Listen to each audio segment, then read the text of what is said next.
we've been hosting Visiting Angels for a few years, and we are excited today to have a new panelist with Visiting Angels. And Barbara Hillard, our Business Development Manager, is going to welcome her and share a little bit about Mindy Ellington.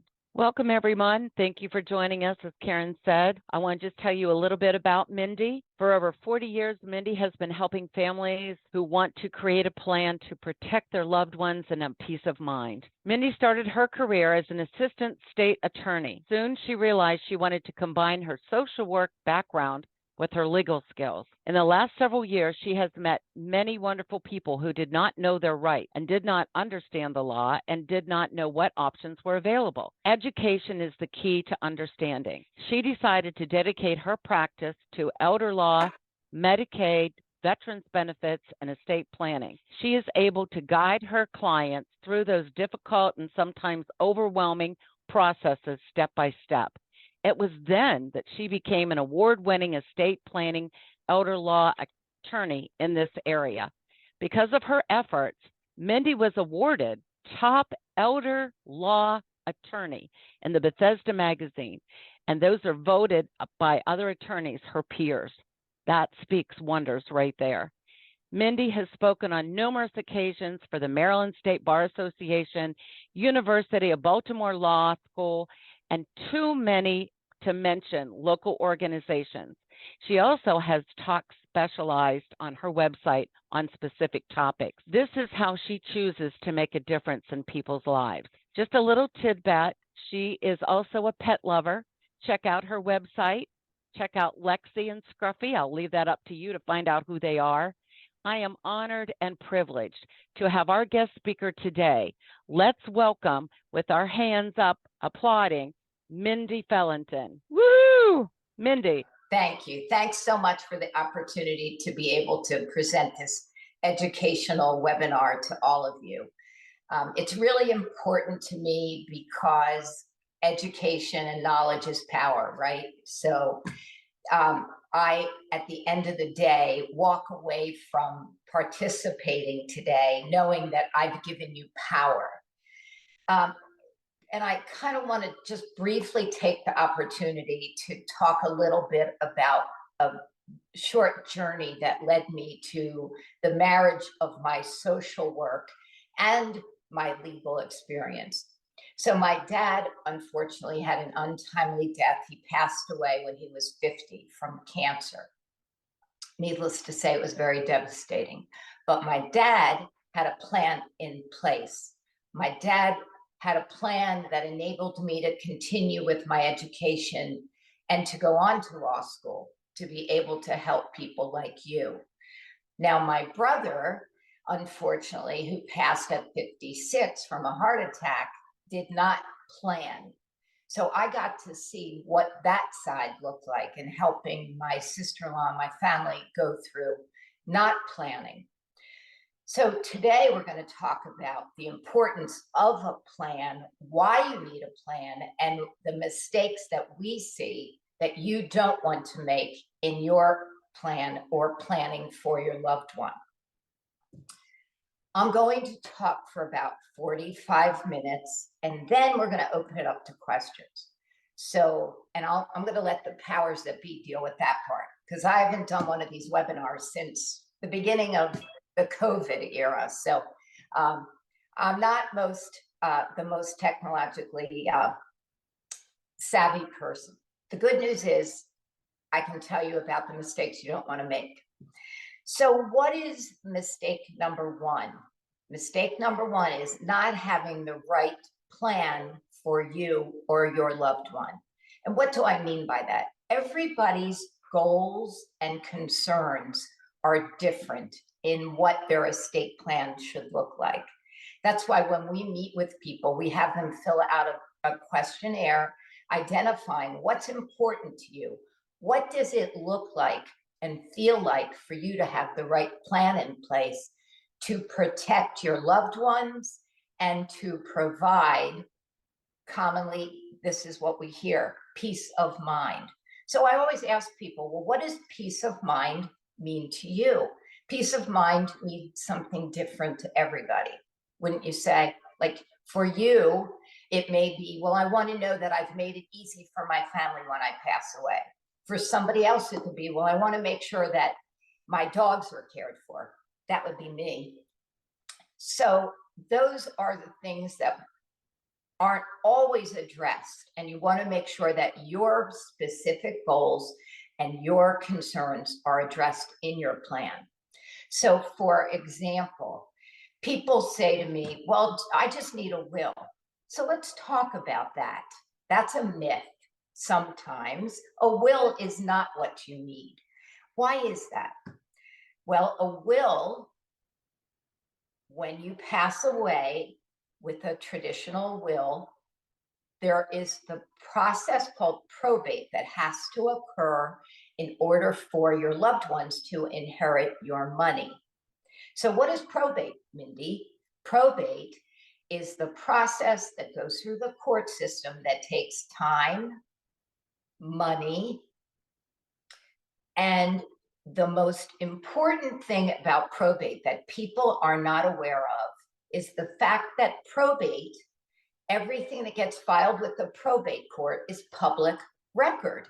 Anybody in the world can see how much money you have when you pass away. Why is that not such a good thing? Well, number one, we live in the world of scammers, like we hear about constantly, and it's just getting worse. And as a former prosecutor, as Barb mentioned, that's how I started out my career a few years ago. I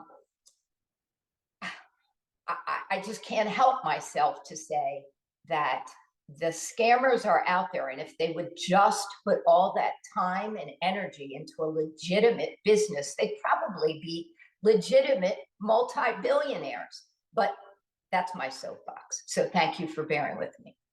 But here's the story that I want to share with you about why keeping matters private could be very important to you. And that's one of the questions on my form that I ask. Are you concerned about keeping matters private? Excuse me. So Harry and Sally come into the office. They have been married for 40 years and they have 3 kids and they love their kids.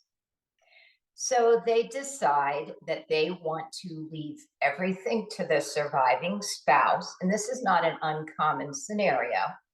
And then when the second spouse dies, they want to leave everything equally to their 3 children. But they're insistent, they want traditional wills. They don't want to explore trusts, which we will get into in our meeting today. They want traditional wills. Well, unfortunately, they had one major issue between them in their 40-year marriage. What was that? Harry wanted a pool. Sally said, no pool, I don't want a pool. It takes cleaning, it's a responsibility, it's a liability, on and on and on. Well, unfortunately, Sally passes away. So I ask all of you, and if we were doing this live, I'd be walking around the room for my victim. What does Harry get? The pool. Who comes with the pool? Bambi, the pool girl. What does Bambi show up in? Of course, to clean the pool, a bikini. A week later, where is Bambi living? In Harry's house. A week later, where do Harry and Bambi go? Vegas. What happens? Who gets married in Vegas? Harry and Bambi. Now, mind you, this could be Biff the pool boy. I don't want to sound discriminatory.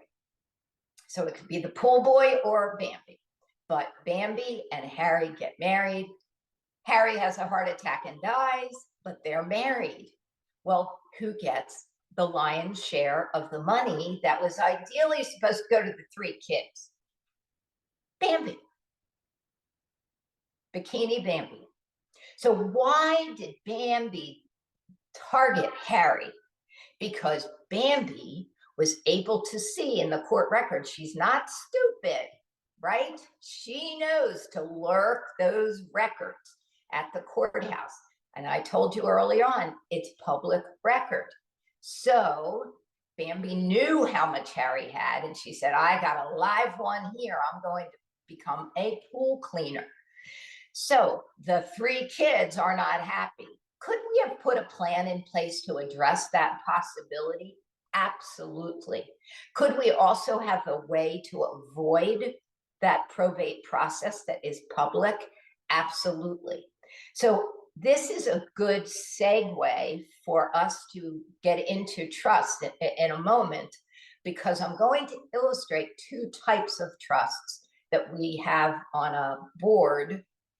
But before we show the board, I want to also talk about another mistake that people make and why I'm going to show you the 2 different types of trusts. So one of the mistakes that people make is this scenario, which is a very unfortunate situation, but if planned for in advance, it can be avoided, which is this. So Margaret and her husband, John, feel they have everything in place. They've got their retirement accounts, they've got life insurance, and maybe they even have a long-term care policy that pays $150 or $200 a day, maybe. So they think they're set. But then Margaret's at the mall and she runs into Barbara, and Barbara doesn't look very good. She's not herself. And Margaret asked her, Barbara, is everything okay? You seem a little bit upset. And she said, oh, I just ran in I had to get a gift for my grandson. And I'm beside myself because I'm paying for my husband's care. You know, he had a stroke and we're paying $15,000 a month for his care. And I'm going to have to sell my house. I don't know what to do. So Margaret goes home that night. She talks to her husband thinking, wow, we have everything set, but maybe we don't. Because what if something happens to one of us and we're going to use our money, our $15,000 a month? And right now, that's the average cost, at least in the metropolitan DC area. I also practice in Florida, and it's pretty much in the South Florida area where I'm located there. It's about that as well. So we're going to run out of our money, that money we saved in our retirement, and the life insurance isn't going to do us any good. So I'm really scared now. So I tell you this because I want you to be educated about the fact that there are types of trusts that we can create so that that situation doesn't happen, so that you don't use up all of your money to pay for care, and you can have the government pay for care. Now, the government program, which is a federal program that can pay for care, is called Medicaid. But every state has different rules about how they administer Medicaid. So we will talk basically about the Maryland rules. There are some definite differences between Maryland and Florida, but we will discuss Maryland rules for our purposes of the conversation today. So Medicaid says we will pay that nursing home bill. And in some cases, we may even pay for assisted living, but that's a whole nother can of worms. I mean, that is possible, but very challenging. So we're talking about nursing home care, paying that $15,000 a month bill, and you not paying that. So that's why, sorry, I was looking to see if there was a message in there. So I told you at the beginning, tech savvy? No. The thing I know about is what I'm telling you about. So we're good. So I want you to understand the types of trusts that can be created to avoid Bambi or Biff, to avoid the probate process, as well as the type of trust that can do asset protection, which, by the way, we also use a similar trust in looking at getting someone qualified to receive veterans benefits. And I'll talk a little bit more about that as we go on.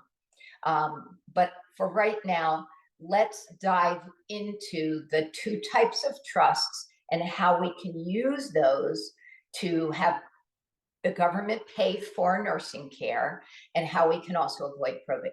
So without further ado, if my assistant Karen can bring up the board, and I am going to take full responsibility for these lovely drawings. So I always tell people as I draw these, which I did, I could actually sign this if you'd like. So I tell people the good news is that after 40 some years, I know how to practice law. I just can't draw. So these are my very rough pictures, but they're going to illustrate what I want you to see. So the revocable trust, think of this as a bucket. And I knew you all knew that this was a bucket. And what you do to avoid probate is you create a revocable living trust. The revocable living trust basically says, while you're alive, you are in charge of everything in your bucket. You can take money out whenever you want to. You can put money in when you want to. You have full control of the money in a revocable living trust bucket. Now, when you kick the bucket, the money comes directly out from the bucket to your loved ones. So that's how it avoids probate. And that's how it avoids being public record, how much money you had. So I did my lovely stick figures, for example. Oftentimes just people have 2 children or 3 children and it says to my spouse or to my children. So again, it flows directly out from the bucket to the children or whomever, charities, pet trusts, which we're not going to get into because we don't have enough time. But that's, of course, as Barbara shared, something near and dear to the point where I used to have 4 dogs, but I'm down to 2, trying to stick with 2. So the revocable trust is a way to avoid probate. It makes things easier for your loved ones. It's less expensive because there's not probate costs that come about when you have probate.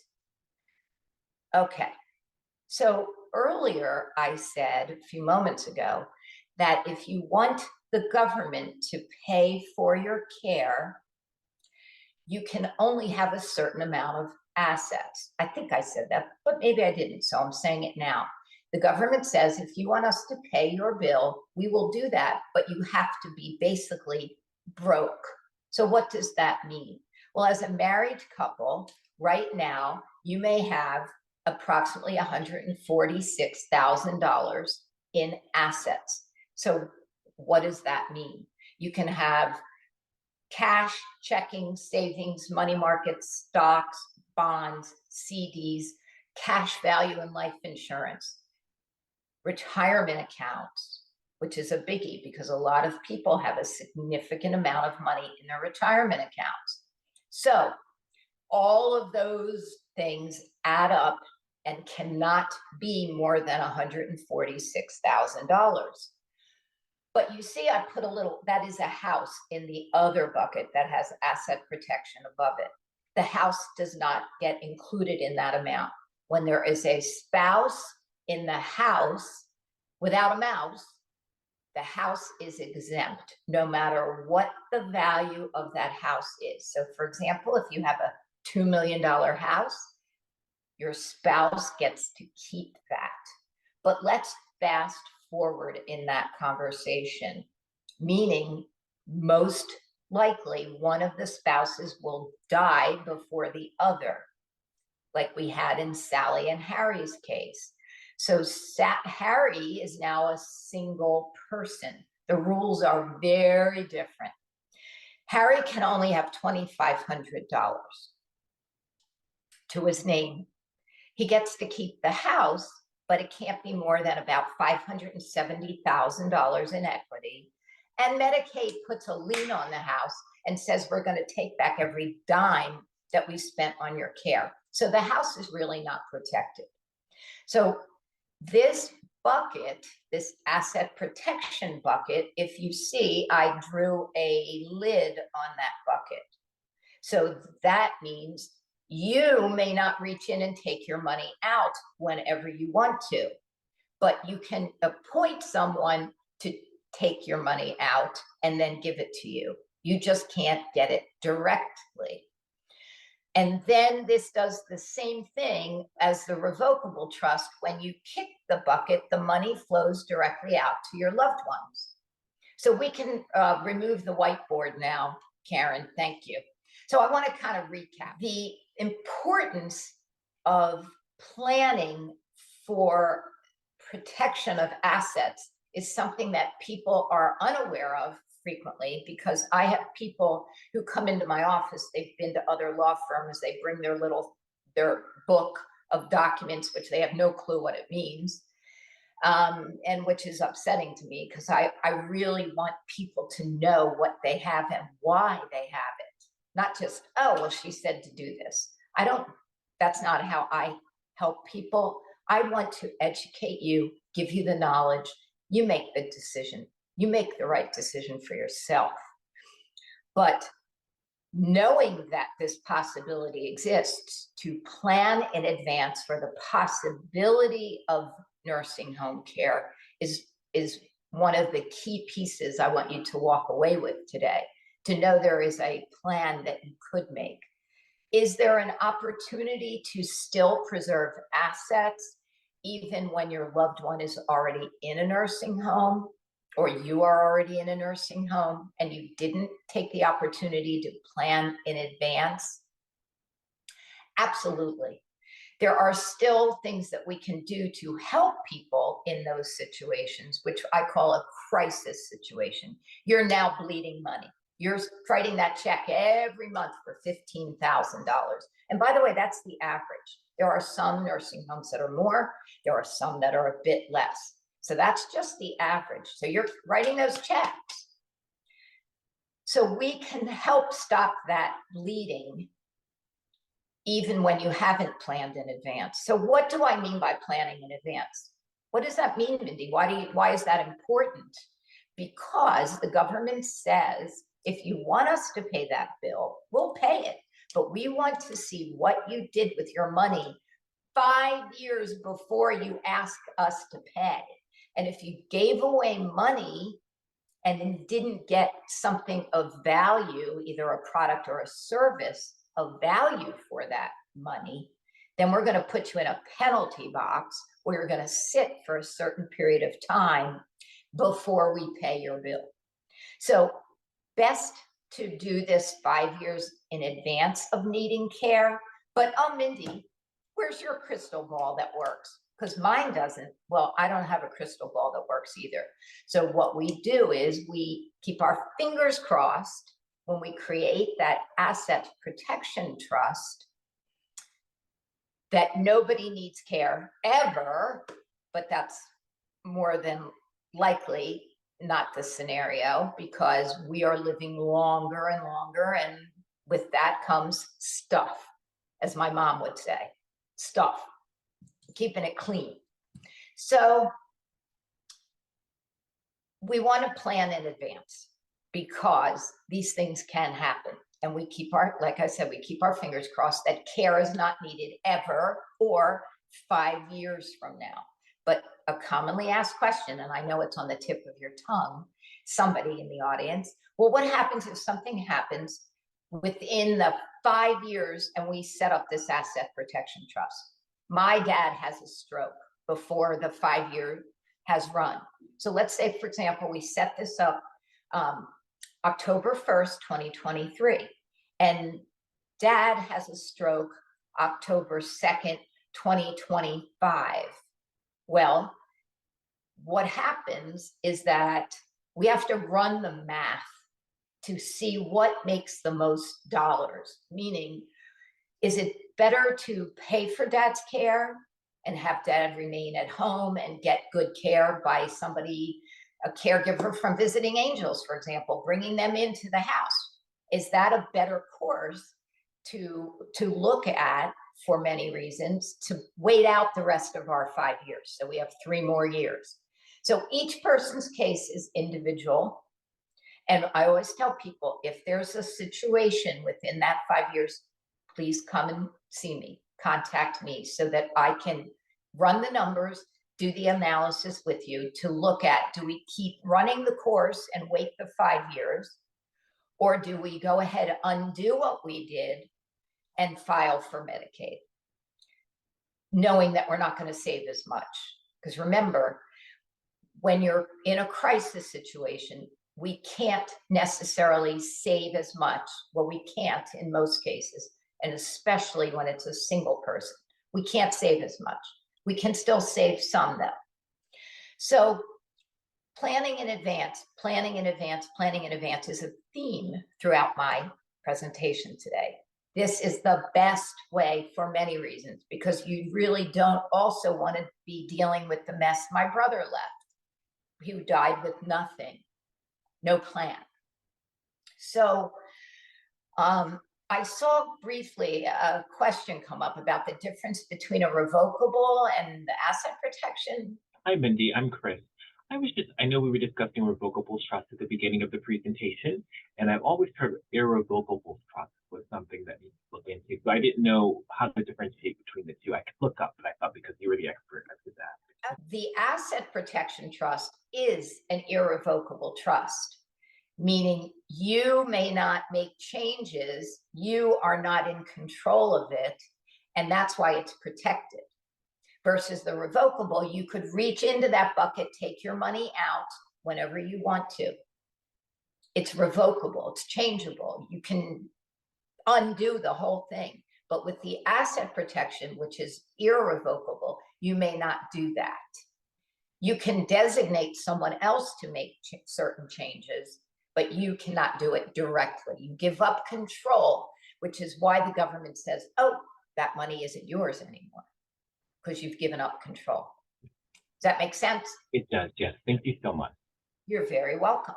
So what I'd like to do is now go back to some of the other mistakes that you want to avoid. Earlier, we talked about not having protections in place, not having a comprehensive plan in place. So what do I mean by that? I'm going to specifically talk about a financial power of attorney. And for those of you who have one, I'm going to give you homework to look at relative to your power of attorney. Excuse me. So what is a financial power of attorney? A financial power of attorney is a way that you designate who would handle your financial matters for yourself if you were unable to do that. So I use this example. You're in a car accident. You're laying in a hospital bed. You are unable to sign checks, make insurance claims, file a tax return, various things. Who are you going to have do that? You, by having a comprehensive financial power of attorney, and I'll explain what I mean by comprehensive, designate that person, because if you don't do that, then there's a lovely looking judge with a hammer that's going to decide your niece from Indiana is coming in and you were like cringe if you had the ability to speak, and she's going to handle everything for you because the judge says, okay, she seems nice, we'll let her do it. Plus, it's cumbersome to have a guardianship, which is all court oversight. It's also expensive because there are costs that go along with guardianships. So these are things that you want to avoid. Now, what I mean by a comprehensive power of attorney versus some that I see that come in to the office where they got it off the internet, or they actually have gone to another attorney who doesn't do elder law, but just does estate planning. So what do I mean by that? What do I mean by estate planning and elder law? So I always say I wear two different hats. I wear an estate planning hat right here, which is basically a situation where you're making plans for to whom you're leaving your money, how you're leaving your money. And what do I mean by how you're leaving your money? Well, there's two ways to leave money to people. One, think of a pillowcase, fill it up with cash, throw it over the wall, and poof, it can all disappear in one fell swoop. I call that the red Ferrari syndrome, because if anybody ever left me money like that, that's probably what I'd be inclined to do, because I love red Ferraris, but hasn't happened. So the other option is where we put money in a box. Somebody has a key to the box, and the lid can come off the box when you say it should. So the money is monitored or given out at certain intervals, certain ages, or X percentage per year. So it doesn't turn into the red Ferrari. And there's a lot of other reasons we could set up a box, because there could be a special needs person to whom we're leaving money. And if they get money outright, they would lose their government benefits. So there are a variety of reasons why we may choose the box to put money in. But the estate planning piece, again, is to whom you're leaving your money, how you're leaving your money, and making sure that you have those plans in place to leave your legacy, how you want to leave your legacy. The elder law side, which back in the 70s when I was in law school didn't even exist. Well, why? Because people didn't live that long, but now people are living longer and longer. So the need for elder law became apparent, and it became apparent to me as I went through life's stories. So I had a neighbor who knew I did estate planning, and she said to me many, many years ago, Mindy, I don't know what to do. It's that proverbial, my husband David's in the nursing home and I'm using up all my money. I think I'm going to have to move. And I said, I don't know, Eleanor. I don't know what you can do. But I took it upon myself to learn what she could do. And that's the elder law piece. What do we need to have in place as we live longer? What do we need to have in place to protect assets? Because we're living longer and longer, and we need money to be able to live longer and longer. So the elder law side, financial power of attorney, is different from the estate planning. It's more comprehensive because it allows for doing the asset protection planning that a traditional online or maybe state form doesn't provide. So for those of you, for example, who have a financial power of attorney, I'd like you to check a couple of things. These are elder law pieces.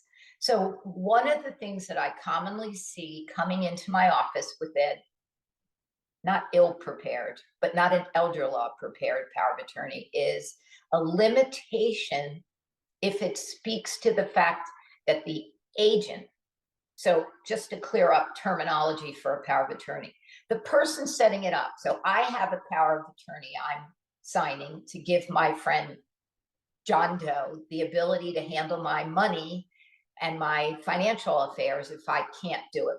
This is only, of course, while I'm alive. So I am what's called, in legal terms within that, the principal, the person creating the power of attorney. The person who I appoint is called my agent. So they're acting on my behalf, hopefully. So this person you must trust implicitly, by the way. So the language that I see, and I want you in the audience who have a power of attorney to see if yours says this, is that my agent may gift, but they may not give to themselves, or if they can give to themselves, it's limited to the federal exclusion amount, which is the amount that you can give to not have to file a gift tax return. That does not help us in elder law.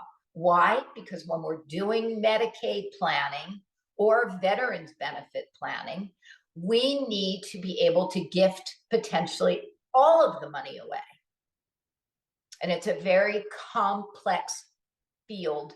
So, and I'm not getting into the details of why that's an important facet of asset protection, but trust me, try to on that statement, because it is a common strategy that we use when we're employing techniques to save assets.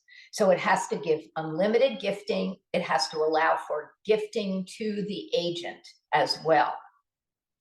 And it doesn't necessarily have to follow the estate plan of the person. So those are things for you to check on those of you who already have a power of attorney. Also, does it allow the agent to file for government benefits such as Medicaid and veterans benefits? Does it allow the agent to hire great caregivers like from Visiting Angels to bring them in? Unless it's specifically stated in the power of attorney that it authorizes that person to do that particular act, they cannot do it. So a general power of attorney that's like 2 or 3 pages, not going to work. Not going to work unless it's just for a very limited purpose. For example, a lot of times people set it up to authorize someone to sell a house. Well, that's a different story. But to have a comprehensive elder law and estate planning power of attorney is critical. So that is a huge mistake that you want to avoid, because if you don't have that, then there's the need for the guardianship, which is costly, cumbersome. And remember, it could be the niece from Indiana and you'd be like, oh my God, if you could speak and aren't laying in the hospital bed, why her? So important to have a comprehensive one that you've got done in advance of needing it. So let's talk about something else that's important to have, which is a medical power of attorney. So a medical power of attorney is similar to a financial, where it gives you the opportunity, so that a judge doesn't step in, to decide who will make medical decisions for you.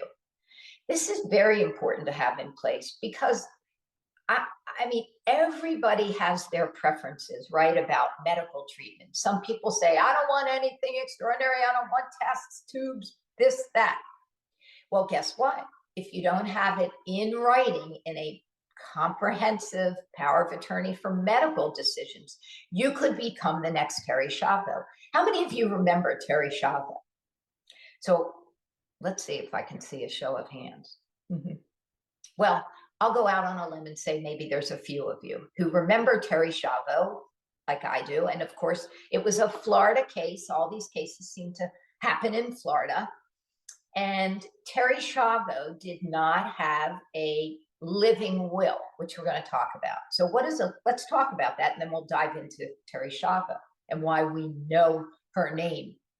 So a living will is an adjunct. It's an additional component of the medical power of attorney, where you decide and have it in writing whether or not you want to have your life prolonged through artificial support, if you are in one of 3 conditions.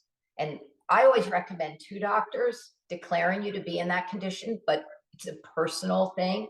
I have some families I've worked with, they want 1 doctor to deem them to be either in a permanent vegetative state, to be end of life, or terminally ill, and nothing can be done to help them.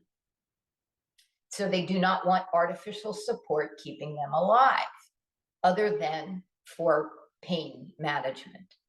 So why do we know Terry Schiavo and relate that to a living will? Because she did not have a living will. Had she had a living will, there's a much greater chance we would not know about her.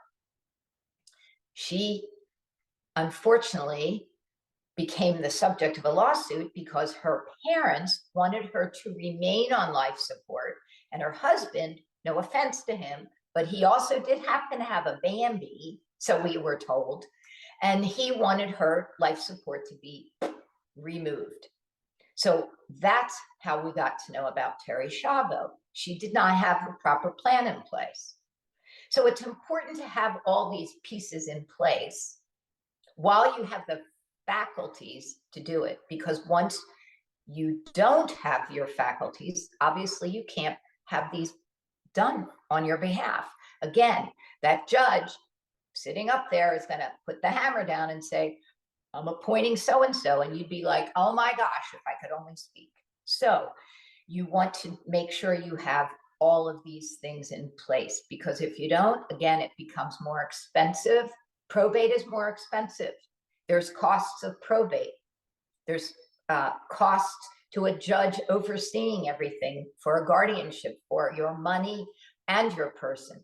So you want to have, again, to sum up, a comprehensive plan. Is having a revocable trust and having an asset protection trust the right plan for you? Excuse me. Commonly, we do both for people. We do both. I get that asked a lot. Well, can we do both? Yes. We do a revocable trust where we leave some money for you to have access to, and then we create the irrevocable or asset protection trust, and whatever you put in there, we commonly set these up just for a home, is protected 5 years from setting it up. So if you don't do those things, again, it can become costly, because you can also have Biff and Bambi coming along. And that's really not what your plan is. So we want to make sure each person's concerns and goals are addressed in their plan. It may be the right plan is for you to just have a revocable trust. Maybe it's to have just an irrevocable trust. We've done that for many people who are at a point in their life where they are fine turning things over to their children, for example. So we are getting close to the 15-minute time when I wanted to allow enough time to address any questions that are in the audience. And maybe Karen or Barb, you can help me through the questions if there are any, and I'll be happy to answer them. Thank you, Mindy. Fantastic information, so beneficial. Yes, we do have some questions in the chat box, and let me go ahead and get to the first one. Okay, and if we have time, I'll talk a little bit about the veterans benefits as well. Okay. In more depth.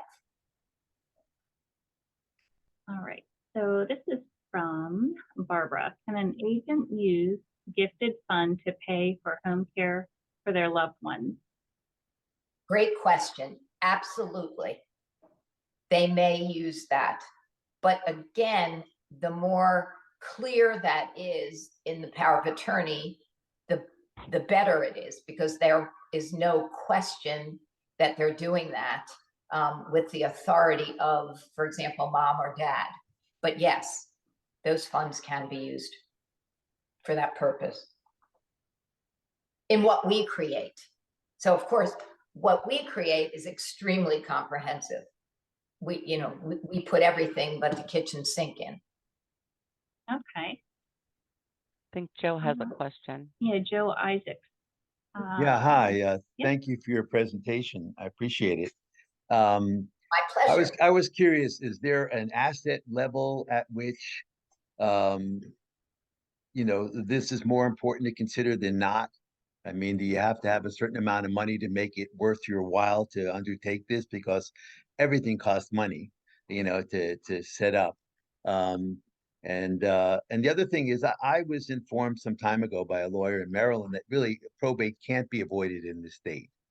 I'm not sure he was correct, but could you respond to that? I appreciate it. Absolutely. I'm delighted to respond to both those questions, Jeff. So let's take your first one relative to asset. Is there a sweet spot for assets, or a minimum and a maximum? Is that fair to say what your question is? Yeah.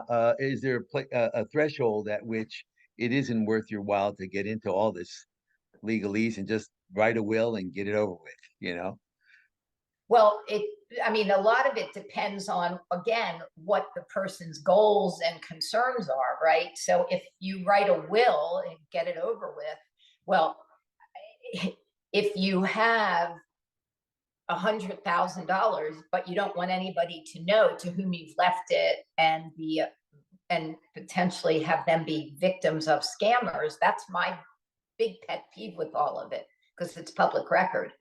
Then the cost of probate may not be exorbitant. Now, from the perspective of what that would look like once the person's passed. But I can tell you personally, and I'm just by way of sharing this, for example, when I'm working with people who want to do a will versus a trust, the price differential, quite frankly, on my side of this is not that significant. So I always suggest don't let that be the driver, because it's really not that much of a price differential. It's just quicker, faster, easier, and it is less expensive. Now, if someone has $10,000, when they pass, maybe it's not worth it. Just do a will. As it relates to the asset protection trust piece, we have seen people coming in who don't have a lot of assets, but they have their house. So they want to protect that asset.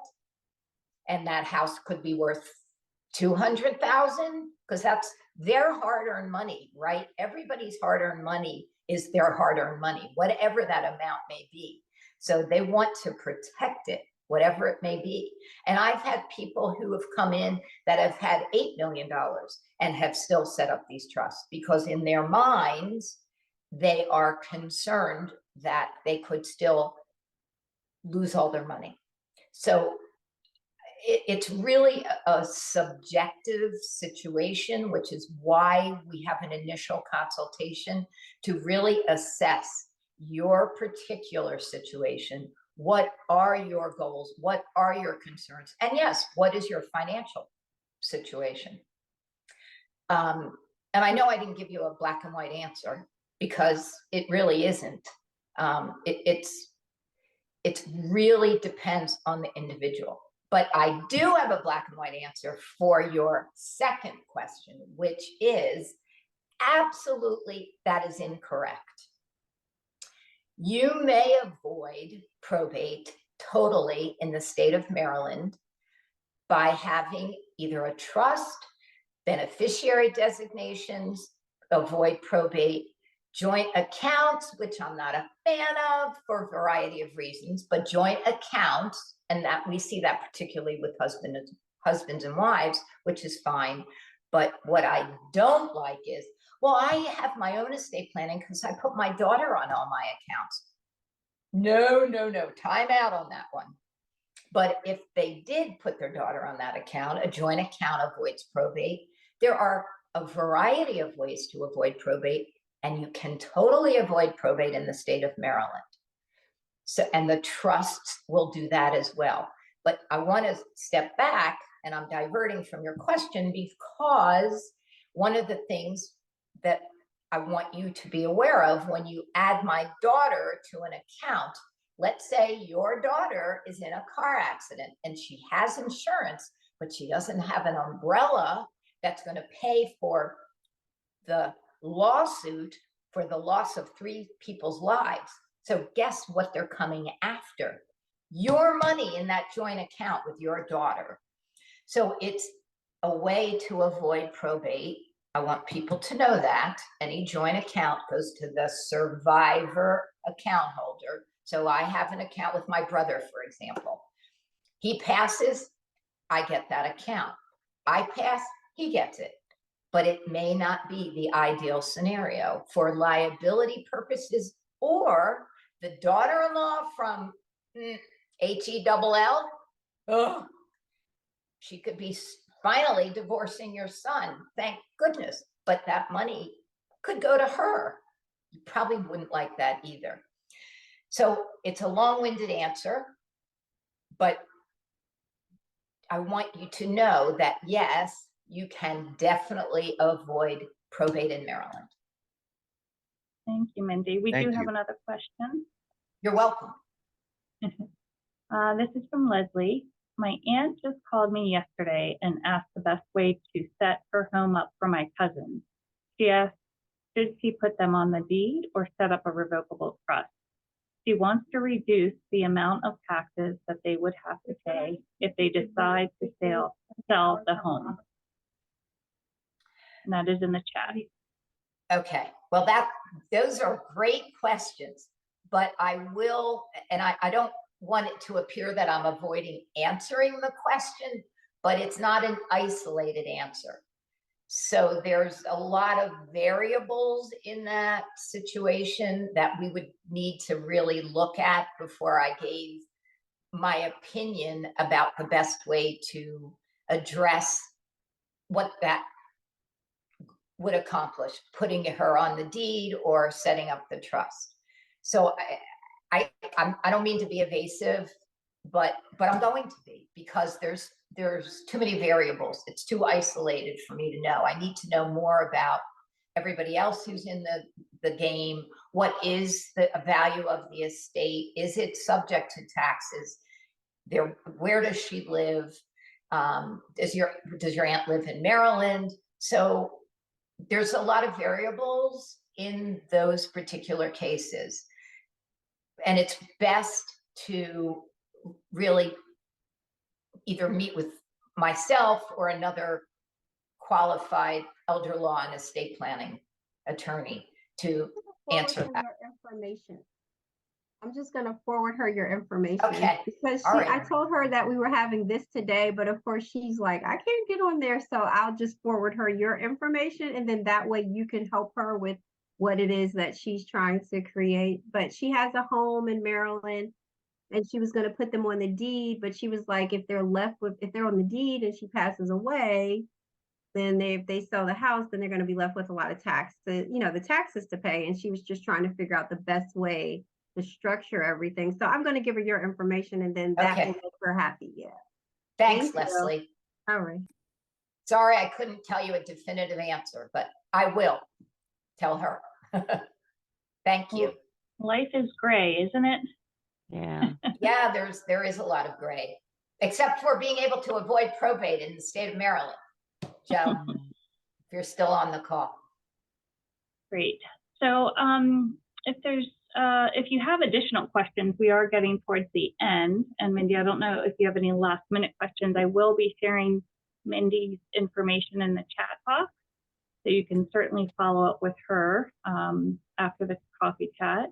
And she is also sharing a few handouts that all the participants will receive. We do record our coffee chat, so you'll get a recording of this in case you needed to hear some of the information. It was a lot. It's a lot to think about. And my parents are also in their 70s. My mom is showing signs of dementia, so we're looking at all revisiting the legal conversations with my parents.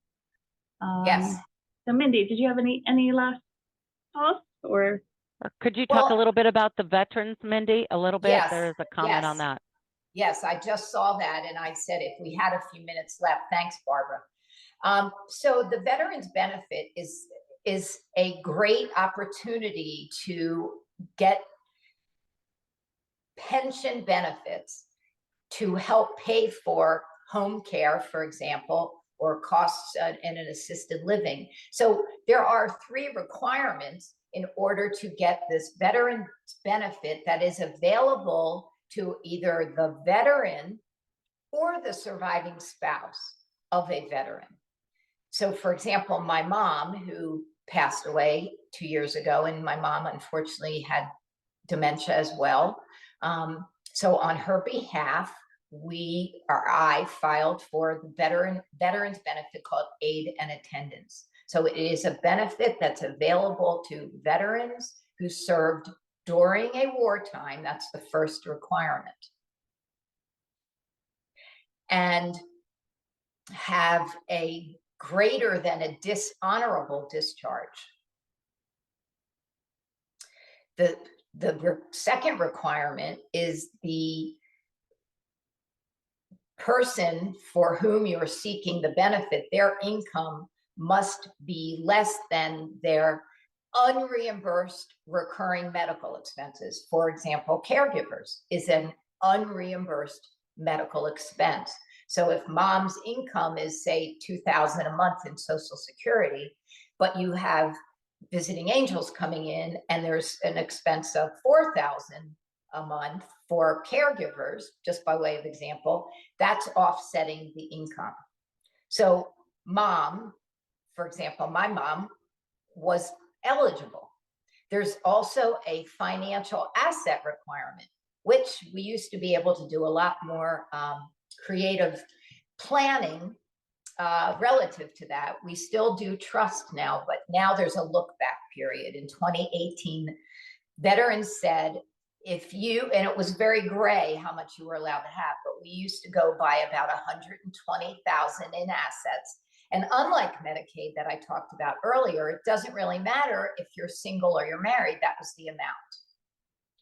So we used to be able to give away assets and then file the next day for VA benefits because there was no look back. But now there is. It's a 3-year look back. Unlike Medicaid, that's a 5-year look back. And just to refresh your memory, because I've given you a ton of information today, what is the look back?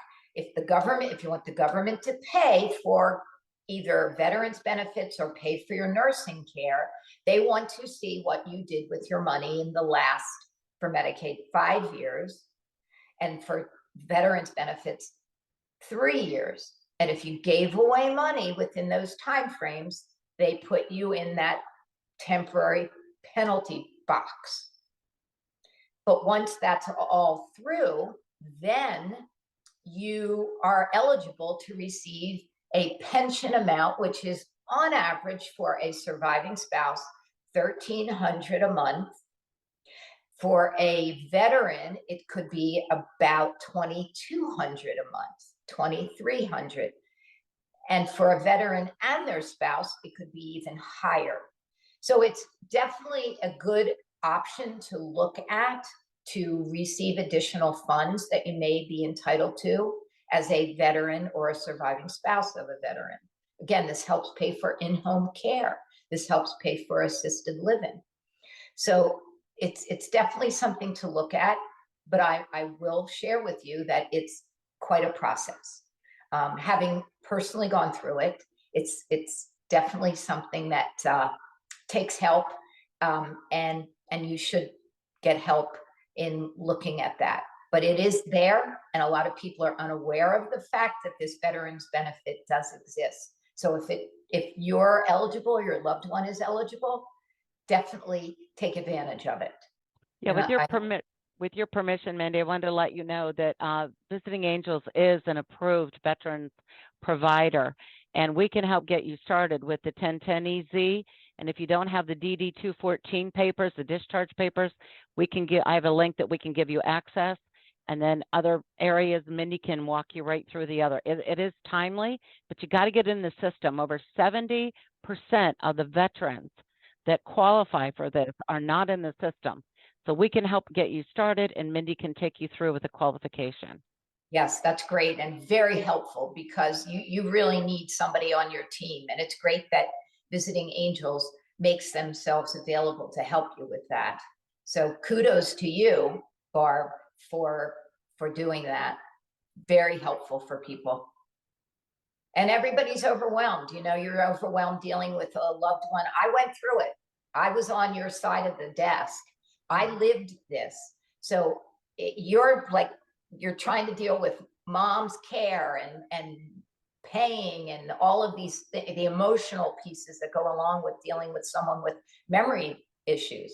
So to have a team on your side, like Visiting Angels, to be able to support you is huge. And I want to thank you all for this opportunity to be able to present this today, because like I started out saying, knowledge is power. So I hope I've left you with some power today. Absolutely. Thank you so much, Mindy. I know I'm not alone in saying that I've learned a lot today. Great. And thank you for coming. We hope to have you again in the future. It will be my pleasure. So just a few things to note. Thank you all for attending our coffee chat. We are really excited to have such a great turnout this morning. And we have a follow-up. We do record our coffee chat, so you'll receive a recording. And like I mentioned, Mindy is sharing a few PDFs that will be attached to the email. So we just need a couple of days to pull that together. And then I also need to mention that our coffee chat guest in October is Sheila Griffith, who's the Vice President of Programs and Services with the Alzheimer's Association National Area Capital Chapter. So please, there's a link in the chat box. If you could click on that, and you can read more about what she will be sharing on demystifying dementia and Alzheimer's. And then the other thing I'm excited about, Barbara, is spearheading our team here at Visiting Angels to participate in the End Alzheimer's Walk in October. So she's put together a team. We have a page here. I've also dropped that link in the chat, and it is such a great cause that impacts 1 in 10. I think it's the stats say. So please take a look at that. And thank you again for coming. We hope to see you next month. If you want to walk with us, walk with us. If not, donate. We'll walk on your behalf. Thank you again for coming. Thank you. And thank you, Mindy. My pleasure. Thank you. Well Bye-bye. done.